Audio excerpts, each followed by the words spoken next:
네, 민주당 내에서 제2의 방탄 논란이 일었던 전당원 투표 우선 조항이 예상과 달리 중앙위 투표에서 부결됐습니다. 정치권에서는 지난 대선 과정에서 불거졌던 배우자 리스크 공방이 재점화되고 있는데요. 나이트 포커스, 오늘은 김근식 전 국민의힘 선대위 정세분석 실장, 그리고 현근택 전 더불어민주당 선대위 대변인 두 분과 함께하겠습니다. 어서 오십시오. 안녕하세요. 예, 안녕하십니까. 오늘 오랜만에 민주당 얘기부터 네. 시작을 하게 됐는데요.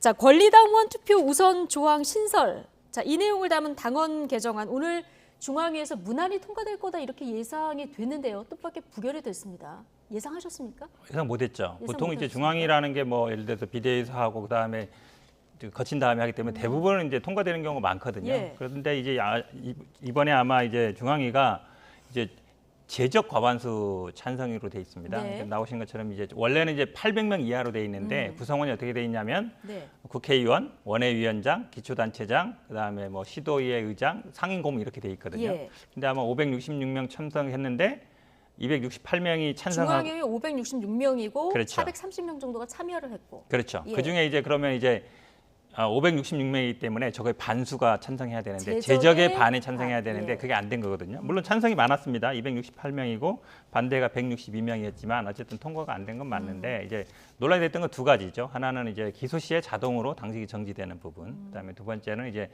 전당원 투표를 전국 대의원 대회보다 어쨌든 최고 의결 기구로 예. 부는 부분이었는데 이게 뭐 당내 논란도 됐습니다만 좀 아마 지도부에서는 굉장히 당혹스러울 것 같은데 지금 뭐 우상호 비대위원장은 아마 그 지금 전당원 투표 부분은 빼고 그다음에 이제 기소 시에 자동 정지하는 부분에 대한 이제 사망으로 결국은 그거를 바꾸기로 하지 않았습니까? 그렇죠. 그 부분은 아마 이제 다시 절충안이 그렇죠. 나왔죠, 절충안이 그때. 나온 예. 부분이라서 그 부분은 아마 상정한다 그러면 뭐 다시 통과될 가능성이 높다 고 보고 있습니다. 어쨌든 47.35% 찬성으로 아슬아슬하게 부결이 된 상황인데 당초 가결을 예상했던 지도부는 말씀하신 대로 굉장히 좀 당혹스러운 기색을 감추지 못하는 분위기인 반면에 반대 목소리를 내던 비명계에서는 환영의 뜻을 밝혔습니다. 양측 발언 듣고 오시겠습니다. 각 조항별로 흩어져 있던 전당원 투표 조항을 하나로 묶어서 신설한 거거든요. 이게 왜 오해를 샀는지 저는 사실은 이해를 못하겠어요. 지금도 반대표가 160표 나왔다는 거는 이 문제를 제기하신 분들이 주장을 160명의 중앙위원이 받아들이신 거 아니겠습니까? 그 존중해야죠. 민주당 바로 세우기에 매우 중요한 이정표를 하나 세웠다 이렇게 생각을 합니다. 민주당 안에 민주주의가 살아있음을 보여주는 중요한 투표 결과였다고 생각을 합니다. 네, 가장 반대 목소리를 강하게 냈던 박용진 당대표 후보 목소리까지 듣고 오셨는데 당초에는 가결될 걸 가정해서 입장문을 쓰고 있다가 이게 부결됐다고 그래서 박용진 후보도 깜짝 놀라서 다시 입장문을 바꿔서 냈다고 합니다. 어쨌든 민주당의 바로 세우기에 중요한 이정표 하나를 세웠다 이런 평가를 지금 내놨는데 자, 현근택 대변인께 네. 한 번 더 여쭤보겠습니다. 당 중앙위가 이걸 부결시킨 함의 어떻게 봐야 됩니까? 일단은 논란이 있기 때문에 아마 지금 가장 쟁점이 됐던 게 전당원 투표를 그러니까 당의 어떤 최고 의사결정 기구를 할 거냐 이 부분이 논란이 됐던 것 같아요. 박용진 의원도 그래서다 보니까 전국 대의원 대회보다 더 위에 두는 거 아니냐 이 말이 있는데 저는 좀 생각이 좀 다릅니다. 예. 저는 이제 민주당 이 대의원제는 저는 폐지해야 된다고 생각하고 있거든요. 왜냐하면 대의원이 한 1만 6천 명 정도 되는데 대의원을 당원들이 선출하지는 않습니다. 예. 지역위원장이 어찌 보면 거의 선정하는 방식으로 돼 있거든요. 근데 지금 당대표 선출을 할 때도 보면 대의원 한 표가 당원 54표 정도 가치가 있습니다. 이게 항상 논란이 되고 있습니다. 그러니까 간선제라는 건 항상 직선제가 안 될 때 얘기하는 건데 예. 사실은 당원들은 계속 대의원제 폐지라든지 아니면 이렇게 요구를 많이 하고 있거든요. 근데 이걸 어찌 보면 유지하는 방식으로 가는 거예요. 그러니까 사실은 최고 의사결정 기구가 간선제로 선출되는데 이 사람이 선출도 아니고 그냥 지명하는 사람들이 하는 게 맞느냐 이제 근본적인 저는 뭐 회의를 갖고 있어서 저는 아마 이 부분은 뭐 앞으로도 계속 논란이 될 거다 보고 있고 말씀처럼 물론 중앙위원들이 보기에는 어쨌든 중앙위원이라는 게 지금 지난번에 당대표 컷오프도 이게 문제거든요. 그러니까 저는 문제라고 봐요. 왜냐하면 컷오프를 왜 중앙위에서 결정하죠? 근데 사실은 그게 중앙위의 권한입니다. 왜냐하면 당대표 최고위원 컷오프하는 것도 아주 큰 권한인데 이것도 저는 개인적으로는 당원들이 결정해야 된다고 보거든요. 예. 그러니까 어쨌든 민주당이 지금 그런 어떤 대의 기구와 아니면 당원들 간에 그게 아주 상충되고 있고 이거는 제가 보기에 아마 차기 지도부에서도 논란이 될 걸로 보고 있습니다. 그러면 권리당원 전원투표 이번에 부결됐는데 다음 지도부에서도 또 가능한 사안이라고 하면 만약에 이재명 후보가 당대표 후보가 된 이후에 이거 재추진할 가능성이 있다는 얘기입니까? 저 개인적으로는 하는 게 맞다고 보고 있습니다. 왜 그러냐면 아까 말씀드린 것처럼 예. 중앙위 컷오프를 일단 제도를 폐지해야 되고요. 중앙위 권한 중에 큰 게 이제 컷오프 권한이거든요. 근데 그게 국민의힘은 없어요. 국민의힘은 그냥 5대5로 하고 있습니다. 당원 5, 여론조사 5로 하고 있거든요. 그다음에 당대표 선출도 마찬가지예요. 국민의힘 같은 경우는 대의원제가 없습니다. 예. 그러니까 대의원제를 유지하면서 대의원 대회를 최고 의사결정 기구로 두는 거에 대해서 저도 마찬가지고 우리 당원들도 굉장히 불만이 많습니다. 이 부분에 예. 대해서. 왜 대의원을 당원들이 선출하질 않아요. 그냥 지역위원회에서 뭐 그냥 추천한다고 그러지만 대부분 그러니까 현역 의원이라든지 지역위원장들이 선별하는 방식으로 예. 되거든요. 근데 그런 사람들이 최고 의사결정을 한다. 그건 문제가 있는 겁니다. 그래서 저는 오히려 지금 중앙위의 컷오프 제도라든지 아니면 이런 그 대의원제 자체 유지할 것인지 이런 문제들은 뭐 우리 당에서는 앞으로도 계속 논란이 될 걸로 보고 있습니다. 현근택 전 대변인은 이 조항에 개인적인 대해서 이제 생각입니다. 네. 찬성 쪽 입장이기 때문에 자, 이 부결에 대해서는 비판의 목소리를 내주셨는데요. 어쨌든 조금 전에 얘기를 했었던 당원 80조 이 절충안으로 좀 조절이 됐고요.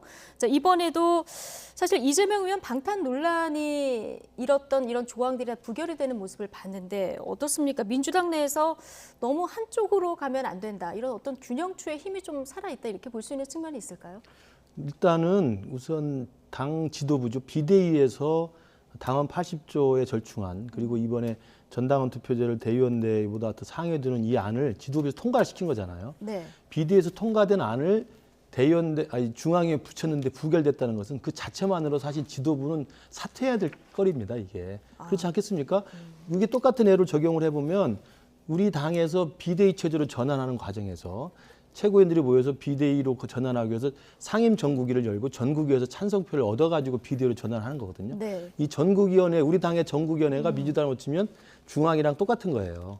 한 600명, 500명 되는 거거든요. 그러면 비대위 체제를 최고 지도부가 의결해 놓고 그것을 마지막 통과를 하는 절차로서의 상임 전국위와 전국위에 보냈는데 거기서 부결됐다? 그 비대위가 구성이 안 되는 거거든요. 비교해 보면 그런 측면에서 이제 굉장히 지금부터 큰 사퇴해야 될 사건입니다. 일이다. 굉장히 큰 사건입니다. 예. 그러니까 우상호 위원장이 나와서 다시 또 고쳐서 해보겠다고 그러는데 예. 28일이면 전당대 해가지고 새로 지도부가 들어오는데 제가 할 수 있을지 없을지 모르겠습니다만 어쨌든 이 조항을 빼고 당원 개정안을 하겠다는 이제 거잖아요. 하겠다는 거잖아요. 그러니까 저는 뭐 내용 여부는 이제 차치하더라도 예. 일단 이러한 부결 사태가 난 것에 대해서는 지도부가 총 사퇴할 거리라는 말씀 먼저 드리고 그러나 이제 예. 임기가 얼마 안 남았기 때문에 뭐 사퇴가 실제로 의미가 없습니다만 그리고 또 하나는 이제 현 변호사 이야기로는 이게 대의원 제도가 굉장히 문제가 있기 때문에 이걸 좀 폐지하는 게 옳다고 생각을 합니다. 그런데 저는 잘 모르겠습니다만 민주당이 오랫동안 대의원 제도라는 역사적 전통을 유지하고 있는 당입니다. 예. 그리고 그 대의원 제도가 수십 년 동안 지속되어 왔다면 그 이유가 무엇인지를 먼저 따져봐야 될 것이고요.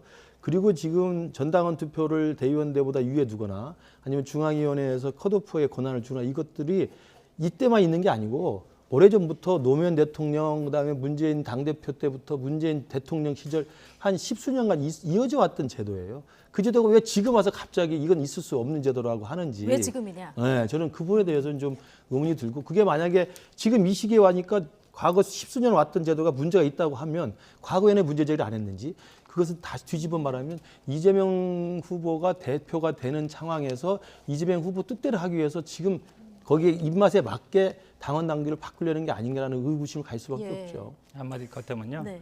그러니까 우리 당 같은 경우도 중앙위원도 예전에 다 당원들이 뽑은 적이 있어요. 그다음에 대의원도 당원들이 선출한 적이 있고. 근데 이게 커져가다 보니까 약간 관료화된 겁니다. 어찌 보면. 그러니까 지금 뭐 말씀처럼 사실은 뭐 어느 당이도 마찬가지지만 이제 위로 갈수록 어찌 보면 관료화되는 습성이 있거든요. 근데 그런 거에서 지금 당원이 100만 명이 넘어가고 있어요. 근데 한 20만 명 가까이 되거든요. 이게 당원들이 많이 늘어난다 그러면 일부에 말해서 10만 명, 뭐 5만 명, 10만 명 이런 당원들이 좌지우지 할 수 없습니다. 지금이 한 120만 정도이기 때문에 이게 200만 명, 300만 명 늘어난다 그러면 일부의 당원들이 뭐 좌지한다 이런 우지한다는 걱정할 필요는 없을 것 같습니다. 예. 남은 전당대회 판세에 영향이 좀 있을까요? 글쎄요. 그러니까 대의원이 아마 중요하거든요. 네. 대의원의 비중이 있는데 대의원은 사실은 당심하고 조금 달리 갈 수는 있어요. 왜냐하면 대의원 선정 아까 말씀처럼 대의원들은 국회의원이라든지 원외위원장들이 선정을 하기 때문에. 근데 전반적으로 지금 뭐 예를 들어서 박용진 의원이 뭐 팽팽하게 가는 게 아니라 거의 2배도 아니라 3배 이상 차이 나고 있어서 이걸 뒤집기는 저는 어렵다고 봅니다. 예.